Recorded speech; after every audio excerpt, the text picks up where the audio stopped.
से आगे बढ़ रही है। जब हम आजाद हुए थे तो 30-32 साल के आसपास की एवरेज एज मानी जाती थी। औसत एज आम भारतीय की उस वक्त सिर्फ 32 थी जी, बहुत कम थी। छोटी मोटी संख्या में कुछ लोग लंबा जी जाते थे, लेकिन आज 75-80 साल तक जीना बड़ी कॉमन सी बात है।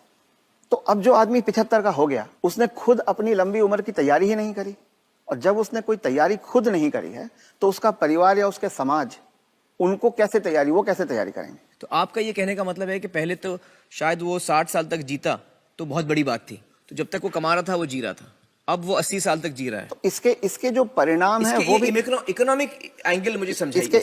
इसके इकोनॉमिक एंगल बहुत भयावह है। आज हिंदुस्तान में 60 साल की उम्र में आपने एक आदमी को रिटायर कर दिया। आदमी को अगर 80 साल तक जीना है तो 20 साल के लिए उसको अपना इंतजाम करना है। उसकी पत्नी 10 साल छोटी है तो 30 साल के लिए पत्नी के लिए इंतजाम करना है।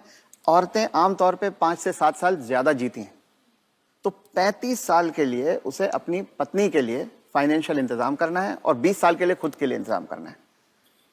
आज के इन्फ्लेशन में, आज की महंगाई में कितना भी पैसा आप एक जगह रख दीजिए, क्या वो 35 साल तक खींच सकता है? ये प्रैक्टिकल नहीं है। और जैसे जैसे उम्र बढ़ती जाती है उनके बच्चों की उम्र भी बढ़ रही है जी। जो आज 70-75 का होगा, बच्चे भी तो 50-55 के हो रहे होंगे। वो अपना बुढ़ापा देखेंगे, वो अपनी लड़की की शादी देखेंगे, वो अपने मकान की किस्त चुकाएंगे। तो जो पीढ़ियों के बीच की जो दूरियां हैं वो बढ़ती जाती हैं। ये इकोनॉमिक वजह से बढ़ रही है। इकोनॉमिक वजह से बढ़ रही हैं। तो अब वो जो कॉन्सेप्ट है कि 60 साल की उम्र में हम रिटायर हो जाएं, उससे बाहर निकलना होगा। जब तक शरीर साथ देता है काम करते रहना है और 2 पैसे कमाते रहना है जी। कुछ करके किसी तरह से अपनी आर्थिक स्वतंत्रता को कायम रखना चाहिए, जितने ज्यादा से ज्यादा समय तक हम रख सकते हैं। अपने आप को वोकल रखना भी बहुत ज्यादा जरूरी है।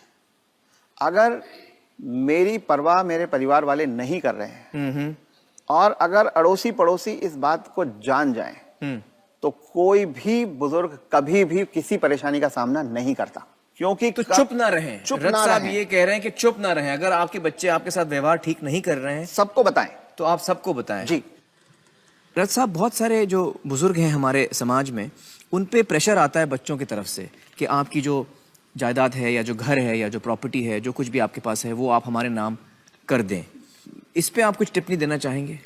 पहला ये कि किसी भी हालत में आपके पास जो भी धन संपदा है, जो भी आपके पास आर्थिक साधन है, वो जब तक आप और आपकी पत्नी जीवित हैं किसी और के हाथ नहीं जाना चाहिए। कितना भी प्यार करते किसी के नाम पे नहीं जाना चाहिए, किसी बच्चे, किसी बहू, किसी पोते, किसी के नाम पे ना जाए, कितना भी आप प्यार करते हो। क्योंकि जब तक अगली पीढ़ी को पिछली पीढ़ी का सामान कुछ मिलता नहीं है, तब तक वो उनकी इज्जत करते रहते हैं।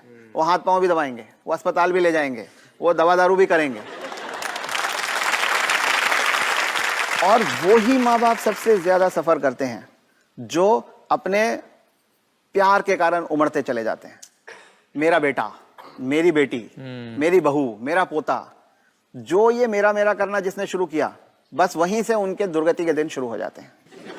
इसलिए सबको ये ध्यान रखना चाहिए कि कुछ भी हो जाए, कोई प्रलोभन आए, कोई इमोशनल ब्लैकमेल हो, कुछ हो, उन्हें अपने पास अपनी चीज को रखना चाहिए। अपने बच्चों से शेयर करें तो अपनी मन की खुशी को शेयर करें, अपने पैसे को शेयर ना करें।